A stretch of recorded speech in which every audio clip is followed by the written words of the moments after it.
Sebelum kita masuk tentang klasifikasi materi, ada baiknya kita harus ketahui tujuan pembelajaran kita itu untuk apa. Yang pertama, kita harus mampu mengetahui membedakan antara campuran dan senyawa, zat tunggal dan campuran. Oke, jadi sekarang kita harus membahas tentang materi. Jadi materi itu ada dua, yaitu yang pertama ada yang namanya zat tunggal, ada yang namanya campuran. Oke, zat tunggal itu seperti apa, Miss? Zat tunggal itu seperti unsur dan senyawa. Sedangkan campuran itu ada yang campuran sifatnya heterogen atau sering disebut dengan berbeda jenisnya. Ya kan? Berbeda jenisnya. Atau bisa kita bilang susah menyatu antara zat yang satu dengan zat yang lain. Sedangkan homogen ini bisa menyatu antara zat yang satu dengan zat yang lain. Oke, kalau heterogen itu biasanya itu contohnya pada koloid atau suspensi. Koloid itu kita lihat pada, kalau pernah kalian lihat sabun pencuci muka atau facial wash, itu ada seperti butiran-butiran kasar. Itu yang sifatnya disebut dengan koloid. Sedangkan kalau suspensi itu misalkan kayak minyak dengan air, kalau campur sampai mampus pun itu nggak akan bisa menyatu. Beda halnya dengan homogen. Homogen itu sifatnya larutan. Oke, berarti kalau homogen dia bisa bersatu antara zat yang satu dengan zat yang lain. Contohnya apa, Miss? Larutan garam, larutan gula yang bisa kau buat saat kau buat teh manis. Coba saya tantang, kau bisa nggak kau pisahkan air dari garam pada saat dia sudah menjadi larutan, atau air dari gula saat dia sudah menjadi larutan gula? Kalau bisa hebat kau, tapi kalau nggak bisa coba lagi. Oke, jadi larutan itu ada 3 jenis, ya, 3 jenis. Ada yang namanya larutan asam, ada yang namanya larutan basa, dan ada juga yang namanya larutan garam. Miss, larutan asam itu gimana? Larutan basa itu gimana? Nanti kita pelajari. Oke? Sekarang zat tunggal, kita pertama bahas dulu tentang zat tunggal. Itu katanya ada unsur dan senyawa. Kau harus bisa ingat unsur itu di halaman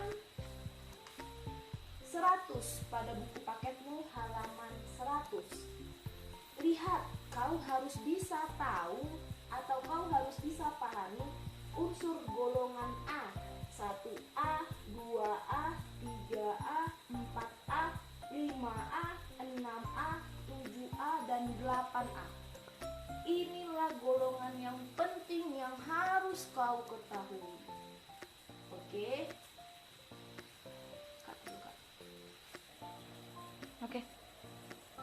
Oke, kita lanjut. Jadi zat tunggal tadi kita udah bahas sekilas tentang keseluruhan dari materi. Sekarang kita bahas khusus tentang zat tunggal. Zat tunggal itu ada yang namanya unsur dan ada juga yang namanya senyawa.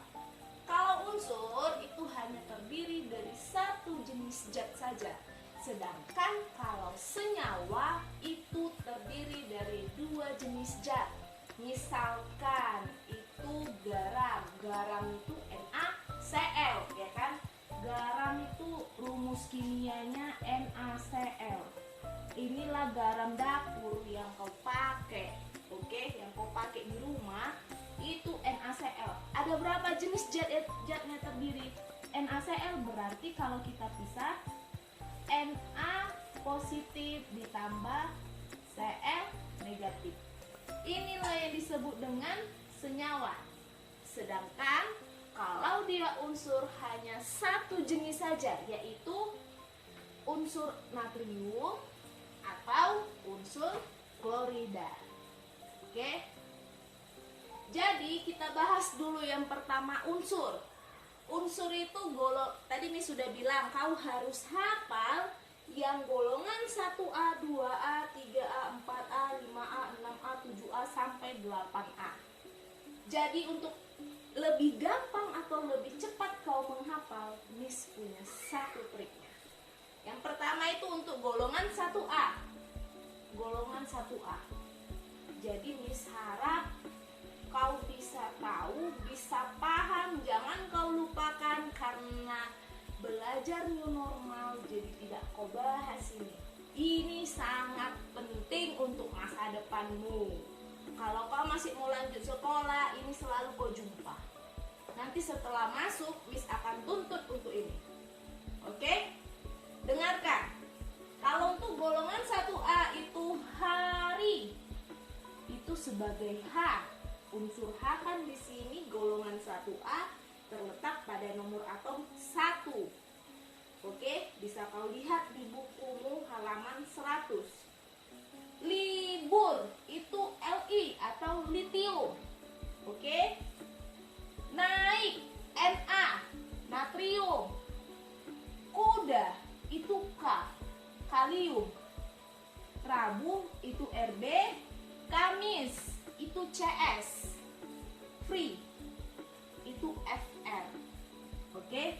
Berarti kalau untuk golongan 1A, kata kuncinya hari libur naik kuda, Rabu Kamis free.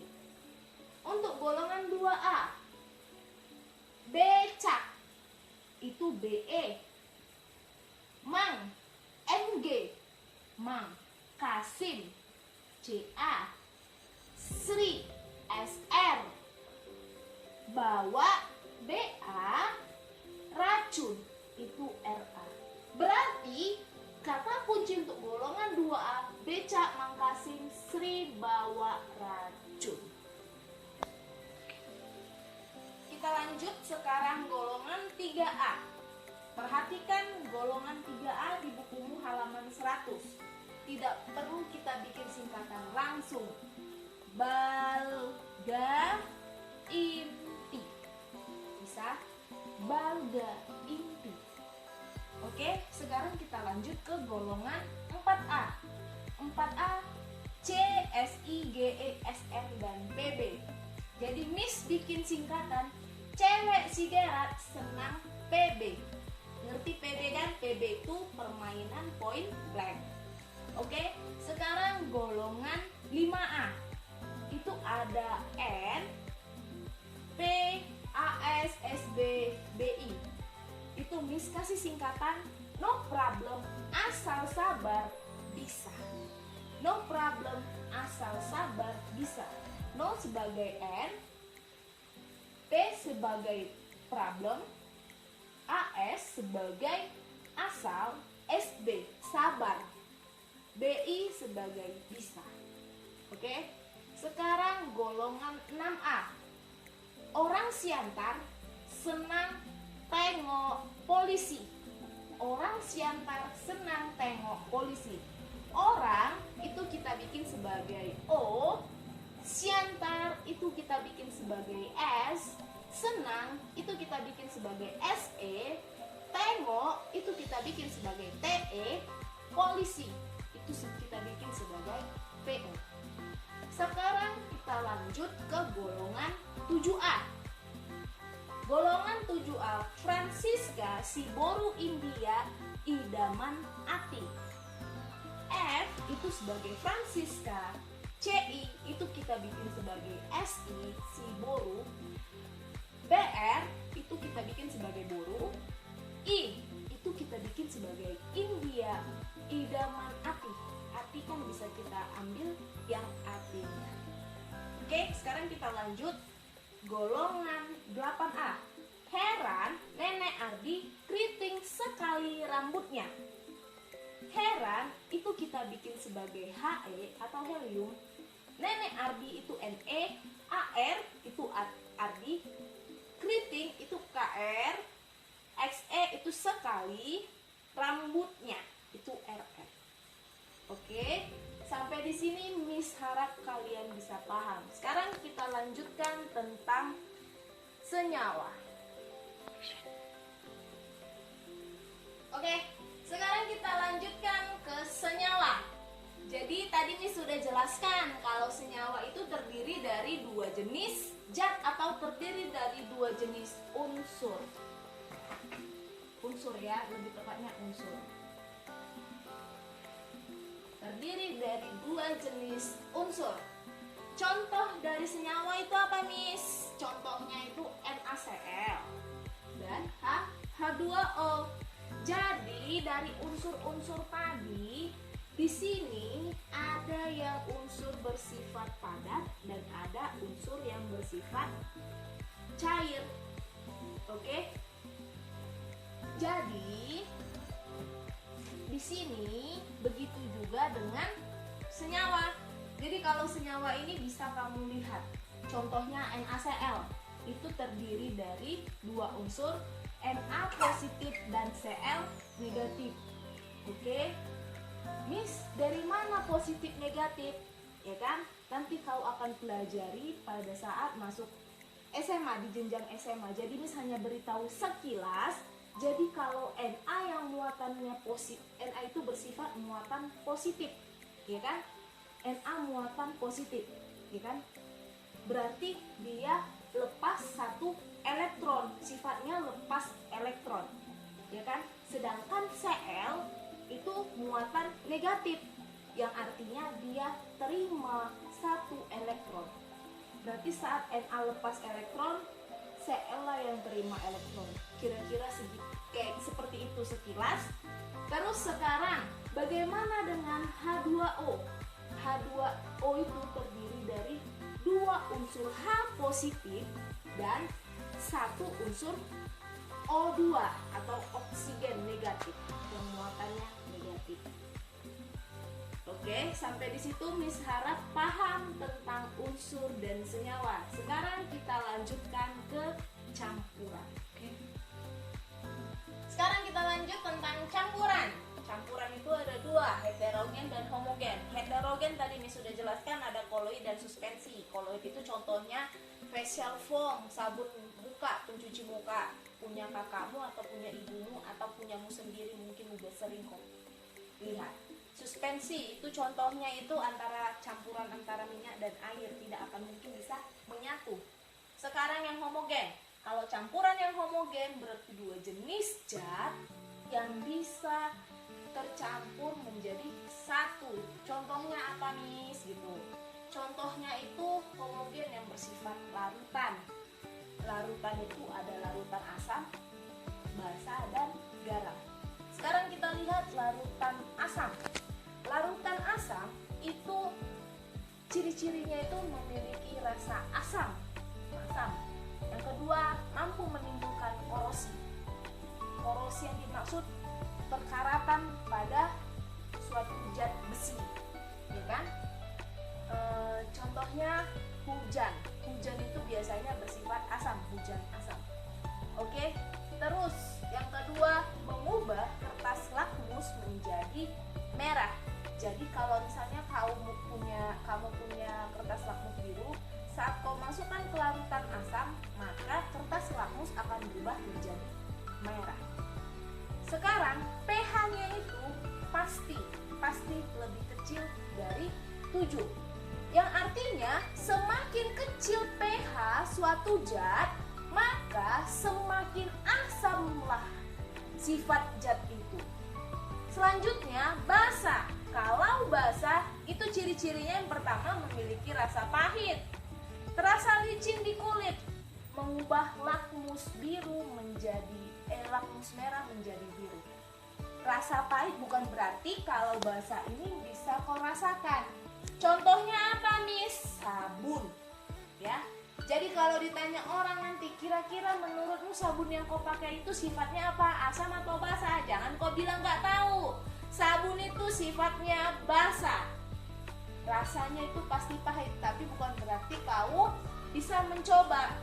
pH-nya itu lebih besar dari 7.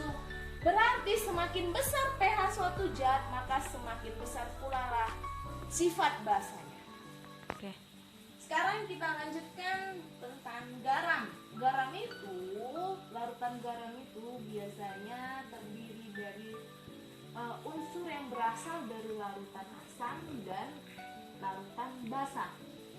Contohnya NaCl. NaCl ini terdiri dari unsur natrium positif dan klorida yang muatannya negatif. Natrium ini berasal dari asam, ya kan? Yaitu asam basa, berasal dari basa, yaitu NaOH. Dan Cl ini berasal dari asam, larutan asam, yaitu HCl, ya kan? Kalau dia asam dia mengandung unsur H+, dan basa itu mengandung unsur OH negatif. Oke?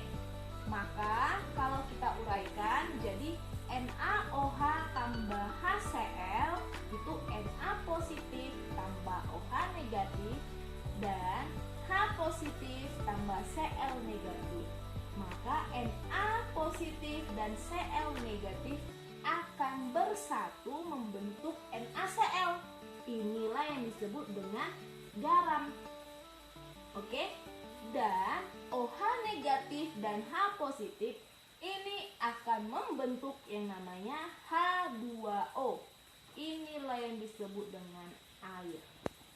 Maka larutan asam tambah larutan basa akan menghasilkan garam tambah air.